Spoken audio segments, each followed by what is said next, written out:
Goa murder case, जहां एक मां पर ही अपने 4 साल के मासूम बेटे की हत्या का आरोप लगा है।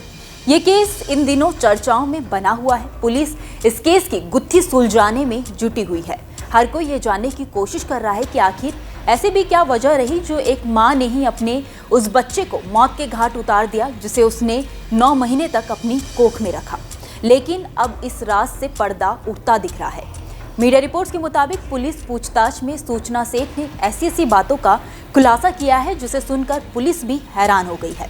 बेंगलुरु के एक स्टार्टअप कंपनी की सीईओ सूचना सेठ अपने पति से काफ़ी ज़्यादा नफरत करती थी और इसी नफरत के कारण उसने अपने सगे बेटे को जान से मार दिया। जांच में पुलिस को ये भी पता चला है कि सूचना अक्सर अपने दोस्तों से कहती थी कि उसके बेटे की शक्ल पिता से काफ़ी ज़्यादा मिलती है। उसकी शक्ल बार बार उसे वेंकट रमन की याद दिलाती है। पुलिस को जांच में इस बात का भी पता चला है कि रमन ने सूचना को फ़ोन किया था और उससे कहा था कि वह अपने बेटे से मिलना चाहता है। उसने रविवार को समय बिताने के लिए बच्चे को बेंगलुरु में अपने घर लाने की बात कही थी, लेकिन सूचना ने रमन के घर जाने से इनकार कर दिया। उसने रमन से बेंगलुरु के एक पब्लिक प्लेस पर मिलने के लिए कहा, जिसके बाद रमन ने सूचना का काफ़ी ज़्यादा इंतज़ार किया, मगर वह नहीं आई।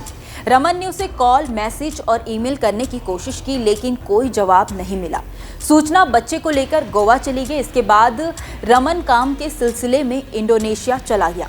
गोवा आने के बाद सूचना ने एक सर्विस अपार्टमेंट में अपने बच्चे की हत्या कर दी। वहीं हत्या से एक दिन पहले रमन ने बेटे से बात करने के लिए सूचना को वीडियो कॉल की थी। उस समय सूचना ने कहा था कि वो अपने बेटे से मिल सकता है, लेकिन इसके अगले ही दिन उसने बेटे का कत्ल कर दिया और फिर लाश को बैग में भर दिया। अपना अपराध छुपाने की कोशिश की, हत्या के सबूत मिटाने की कोशिश भी की गई, लेकिन पुलिस ने सूचना को आखिरकार पकड़ लिया।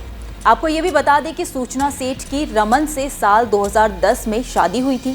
सूचना ने 2019 में अपने बेटे को जन्म दिया। हालांकि पति के साथ हुए विवाद के बाद दोनों का 2020 में तलाक हो गया।